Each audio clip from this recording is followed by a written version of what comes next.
Hola, ¿qué tal? ¿Cómo están? ¿Cómo les va? Bueno, iniciamos un nuevo módulo con una nueva modalidad. Como ya lo habíamos hablado en su momento, vamos a trabajar desde esta modalidad asincrónica. Este tema que es un bloque, digamos, transversal a todos los cursos de formación profesional que tienen que ver precisamente con eh, varias cosas relacionadas con el derecho del trabajo, como dice la diapositiva que están viendo en pantalla, las relaciones laborales, los roles sindicales, las prácticas formativas profesionalizantes, la formación continua, los contratos de trabajo, cosas que se verán en la próxima clase. Bueno, más allá del contrato del trabajo, también otras actividades que tienen que ver con el rol. En este caso, en nuestro caso, que nos ocupa del programador, ¿sí? En lo que es la inserción dentro de un sistema de productividad, un sistema comercial o un sistema industrial. Pero la parte uno de este módulo de trabajo que vamos a ver tiene que ver con el derecho del trabajo, las relaciones laborales y el rol de los sindicatos en, en dicho sistema, ¿no es cierto? Así que vamos a comenzar. Una primera pregunta que nos podríamos hacer es ¿qué es un sindicato? ¿No es cierto? Bueno, básicamente un sindicato es una organización formada por y para los trabajadores, ¿sí? En realidad está basada en aquellas personas que trabajan en relación de dependencia. Por eso es una organización formada para trabajadores y su dirección, su parte ejecutiva, está compuesta también por trabajadores de esa rama, ¿sí? De ese rubro, que después veremos son elegidos democráticamente por sus propios compañeros.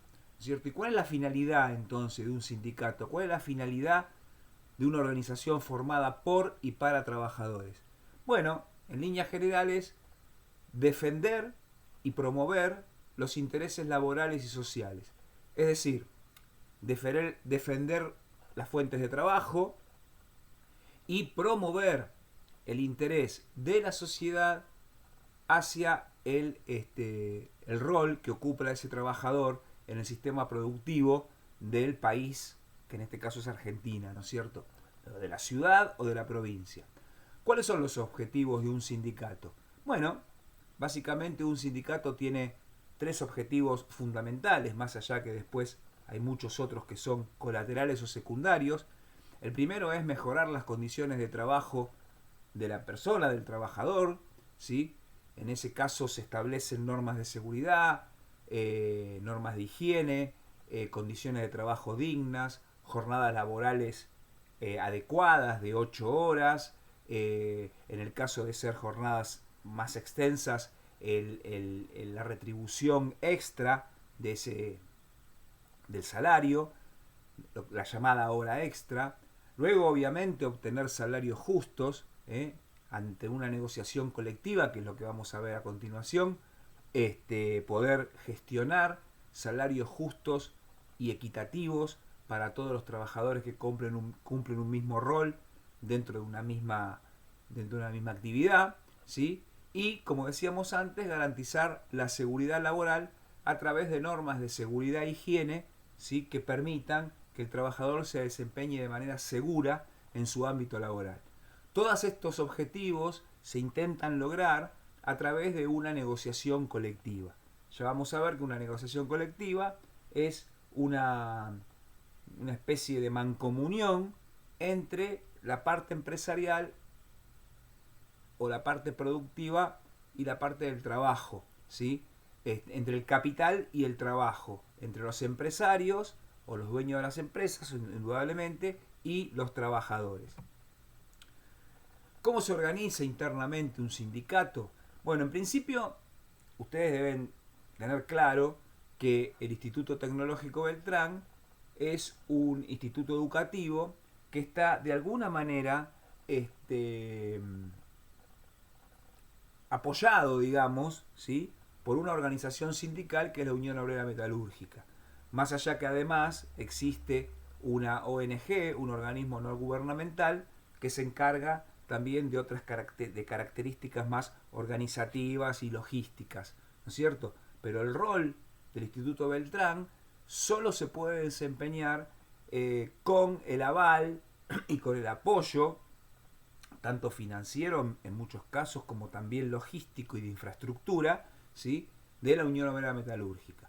La Unión Obrera Metalúrgica es uno de los sindicatos más poderosos de la República Argentina, ¿sí? Y al igual que un sindicato más chico, tiene una característica organizativa que los representa a todos por igual. En principio, ¿sí?, una de las características es la voluntariedad y la adhesión libre. Todo trabajador, todo empleado, no está obligado, no está forzado a afiliarse a un sindicato y se puede adherir o desadherir en el momento que lo prefiera. Cuando se adhiere, obviamente, se le hace un descuento en su recibo de sueldo. Eso depende del sindicato, siempre está en el orden del 1, el 2 o el 3%,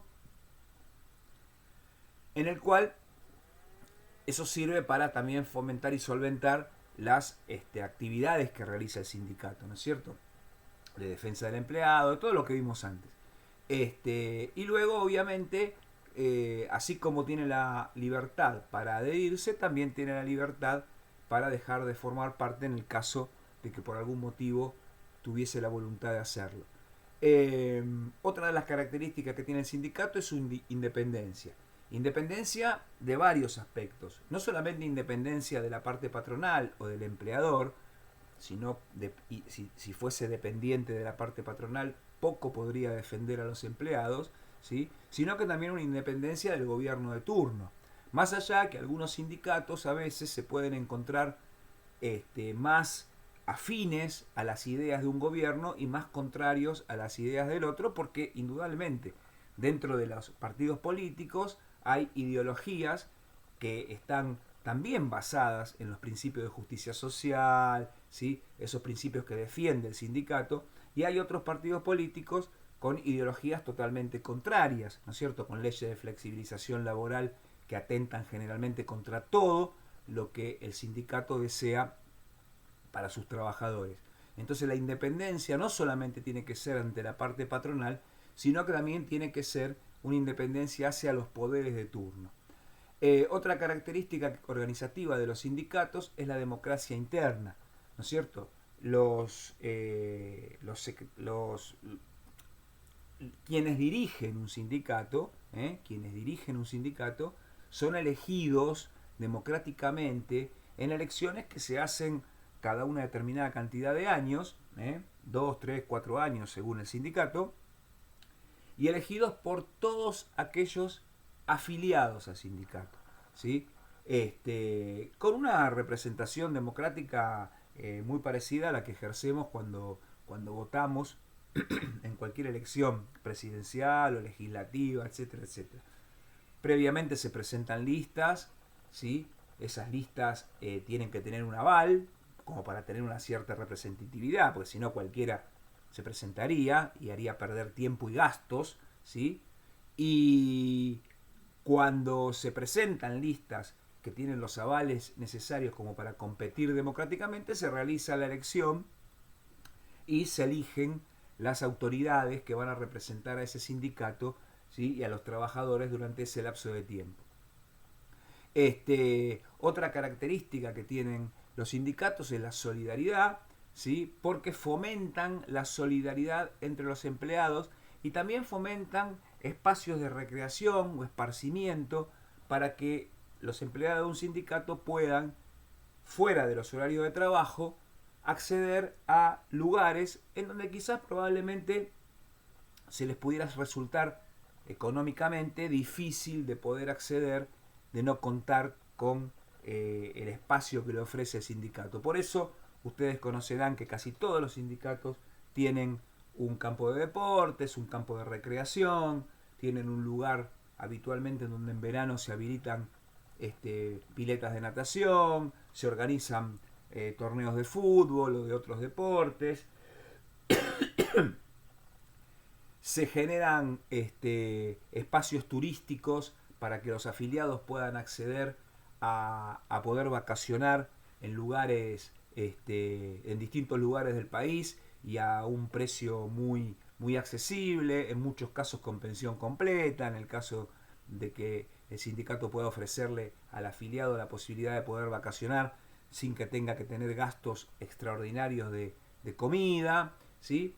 Y bueno, y todos esos espacios, descuentos descuentos en comercios, bueno, y ni qué decir de aquellos sindicatos que además ofrecen lo que es la obra social, ¿no es cierto? Tan importante como para que el trabajador, sin necesidad de tener que recurrir a lo que se llama una medicina prepaga, con lo que eso cuesta a nivel económico, pueda también, desde esa característica de solidaridad que ofrece el sindicato, que todos los empleados, en este caso ya no de un sindicato, sino todos los empleados de un rubro, acá sí es obligatorio el aporte a la obra social cuando una persona está trabajando como se dice, en blanco, ese aporte solidario que hacen todos los empleados fomentan y apoyan que ante un eventual problema de salud todos puedan sentirse, aunque sea, respaldados en aquello que seguramente de tener que hacerlo de motus propio y pagándolo de su propio bolsillo sería casi imposible, ¿sí? Y después otra característica organizativa de los sindicatos es la continua representación. Es decir, no hay periodos de representación. No es que el sindicato se toma vacaciones y de enero a marzo no te puede representar si tenés un problema laboral o si tenés que recurrir a un asesor legal del sindicato, etc. La representación es continua durante todo el tiempo que vos estás trabajando en relación de dependencia y afiliado al sindicato. Y muchos sindicatos ofrecen un servicio también a aquellas personas que no están afiliadas, ¿sí? Asesoría legal, por supuesto que son menos los servicios que le ofrece a quien no está afiliado que al quien sí está afiliado, ¿sí? Pero también se abre desde este principio de la solidaridad la oportunidad de que se le pueda brindar un servicio a quien no está afiliado, como también una manera de que se dé cuenta de que la afiliación voluntaria es importante para que el sindicato siga creciendo. Con estas características, en principio, estamos, digamos, rebatiendo dos imágenes que se nos quieren dar en el último tiempo del sindicato. Una, desde los medios de comunicación, desde algunos medios de comunicación, en donde solo se ve las partes negativas que puede tener el sindicato, que la puede tener como cualquier otra organización, ni que decir cómo se desprestigia la política, ni que decir cómo se desprestigian a veces las instituciones policiales, ni que decir cómo se desprestigian a veces las instituciones eclesiásticas, religiosas. El sindicato no está exento de que ciertos medios de comunicación se ensañen sobre esa parte negativa que se puede encontrar en alguno, como suele pasar, vuelvo a repetir, con cualquier organización, ¿sí? No solamente sindical, y también contrastar esa imagen que muchas veces las películas, en especial norteamericanas, nos ofrecen sobre los sindicatos, en especial de Estados Unidos, que tienen un rol similar a los sindicatos argentinos, pero están cooptados no tanto por trabajadores, no todos, pero se nos quiere hacer ver que todos los sindicatos en Estados Unidos están cooptados por la mafia o que la mafia los maneja. Puede que eso suceda, pero no es el caso de la Argentina, en donde, vuelvo a repetir, el principio de democracia interna permite que sea el afiliado quien elija a su representante o a sus representantes. Nosotros habíamos dicho que todos los objetivos que persigue un sindicato se pueden plasmar en lo que es un convenio colectivo.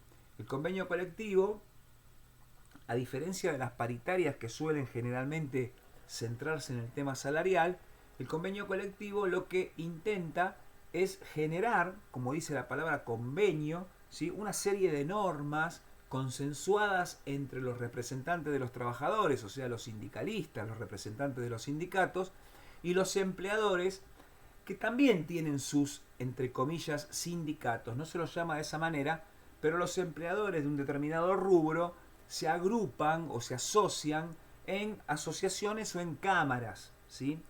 Cuando uno lee y escucha la Cámara de Panaderos o la Asociación de Panaderos o la Federación Panaderil, por ejemplo,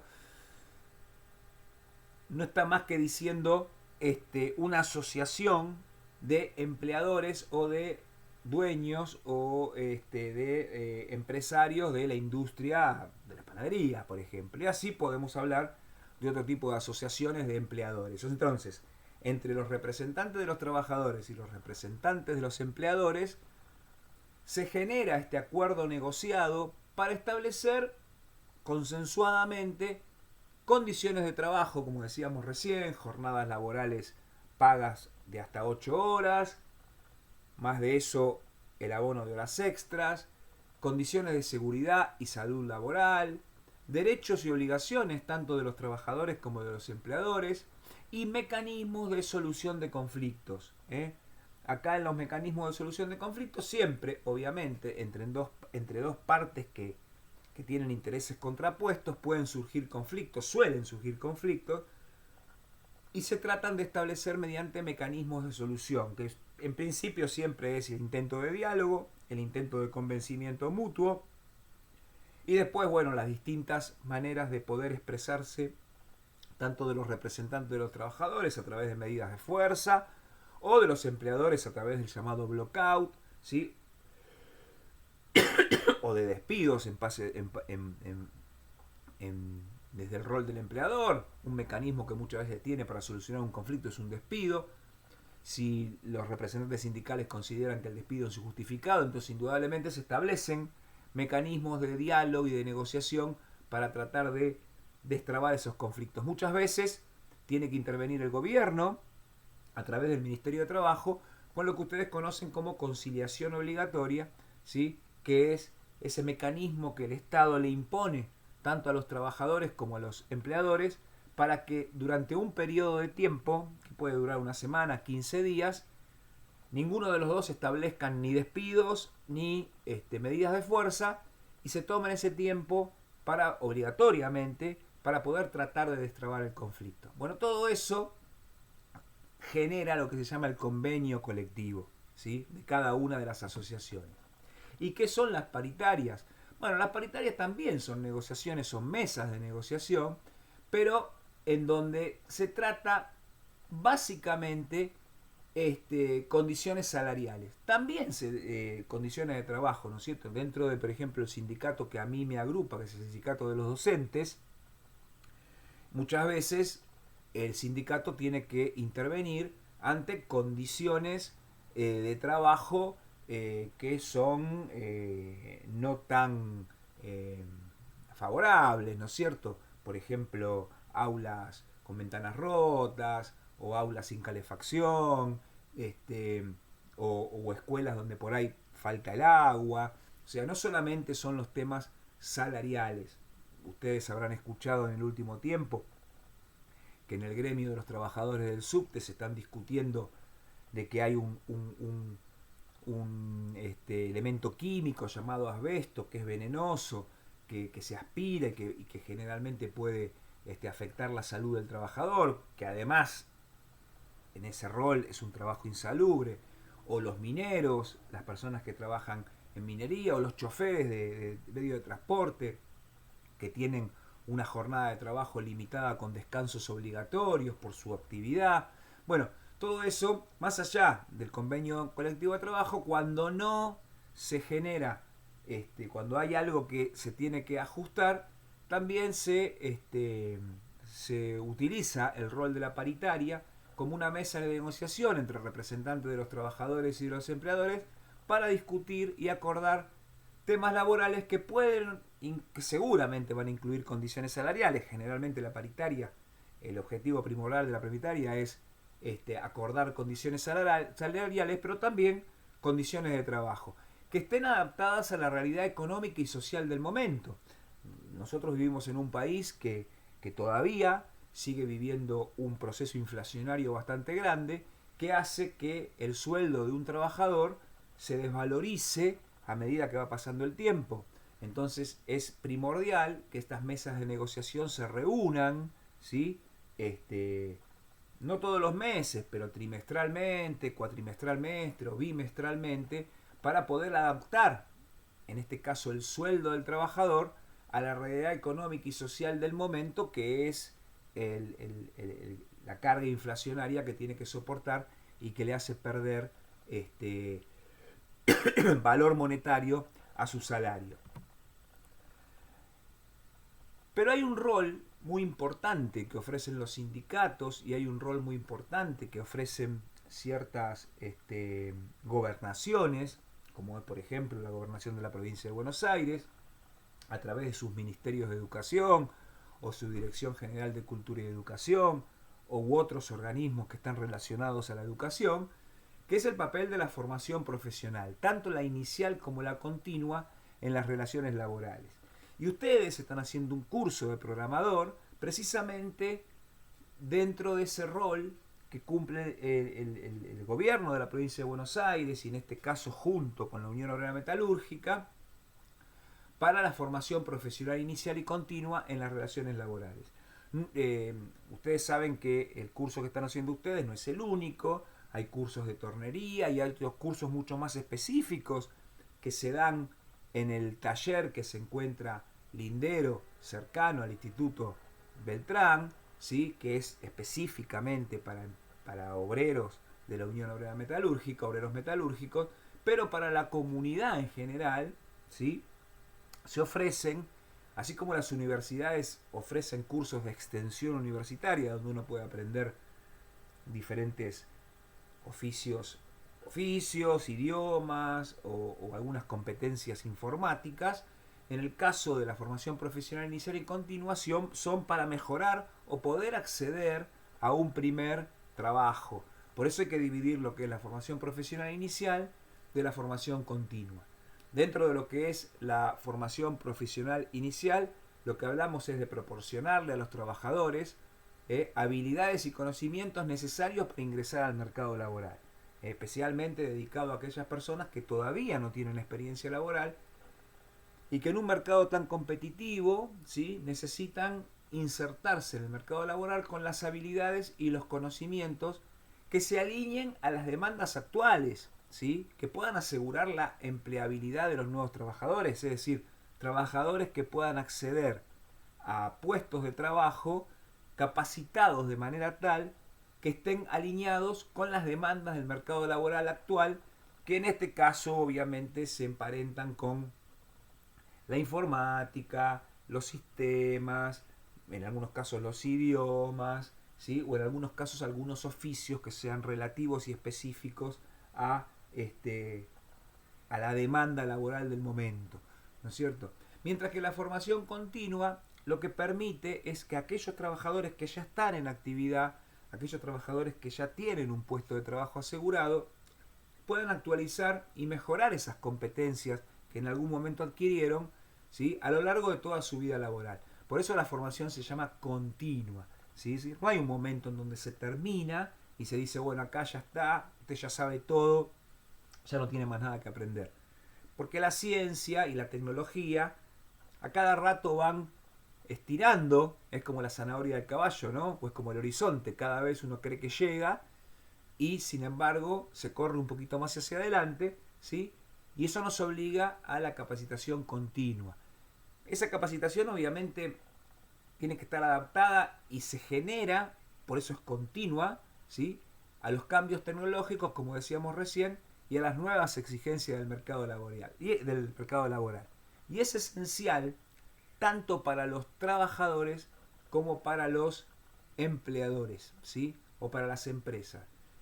Tener empleados con una formación continua y completamente actualizados con las nuevas y actuales demandas del mercado laboral le van a dar a la empresa un rol de competitividad que le va a permitir posicionarse en el mercado laboral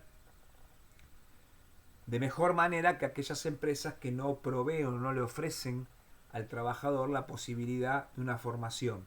Y es esencial para los empleados por el desarrollo profesional que eso les ofrece, que les hace aspirar a mejores puestos de trabajo, ascensos, a poder ganar un plus salarial por algún título obtenido, etc. En síntesis, todo lo que dijimos respecto a los sindicatos y todo lo que dijimos respecto al convenio colectivo de trabajo se pueden resumir, porque ante la pregunta, nosotros arrancamos preguntando qué era un sindicato, ¿no es cierto?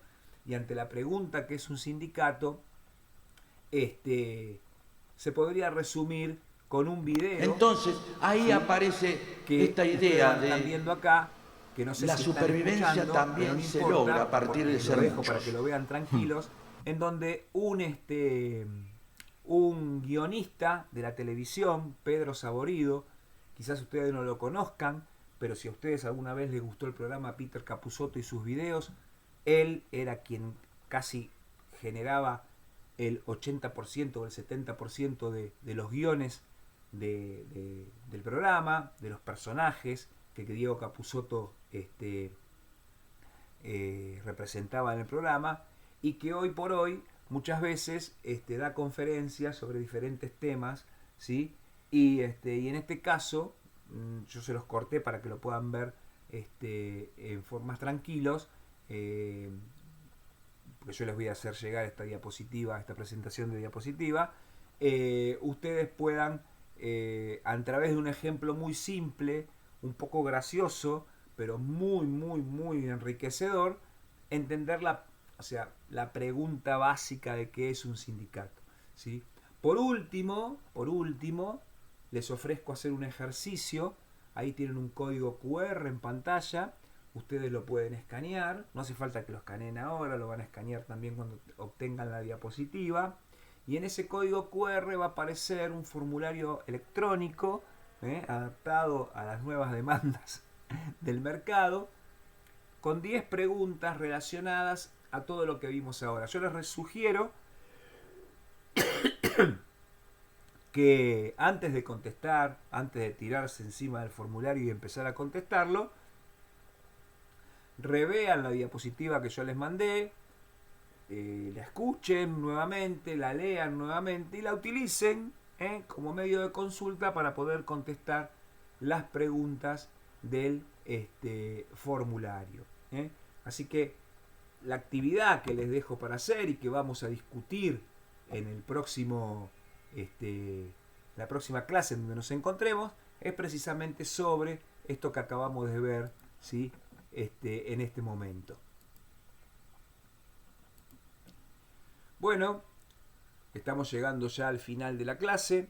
Una clase corta, una clase teórica, transversal a todos los cursos de formación profesional que se dan, no solamente en el instituto, sino todos aquellos que están avalados por la Dirección General de Cultura y Educación de la provincia de Buenos Aires, y en el marco de un módulo que es el del derecho laboral, y que después luego en próximas clases vamos a ver con el rol del programador, los contratos que puede firmar un programador, los alcances que puede tener el rol laboral de un programador, ya más específico con la actividad que ustedes eligieron a la hora de hacer ese curso. Bueno, los dejo con la diapositiva, los dejo con el video, los dejo con el QR, los dejo con el formulario electrónico, y la próxima clase discutiremos estos temas y profundizaremos algunos más, ¿sí? Que tenemos pendientes para poder desarrollar este módulo, que nada tiene que ver con hasta donde vimos hasta ahora, que habíamos visto técnicas de programación, pero este módulo está inserto en diferentes momentos del año, para poder establecer pautas que tengan que ver con el futuro rol de ustedes como programadores y, por qué no, como trabajadores en relación de dependencia en cualquiera de las empresas relacionadas con el rubro informático. Nos vemos la próxima. Chao, hasta luego.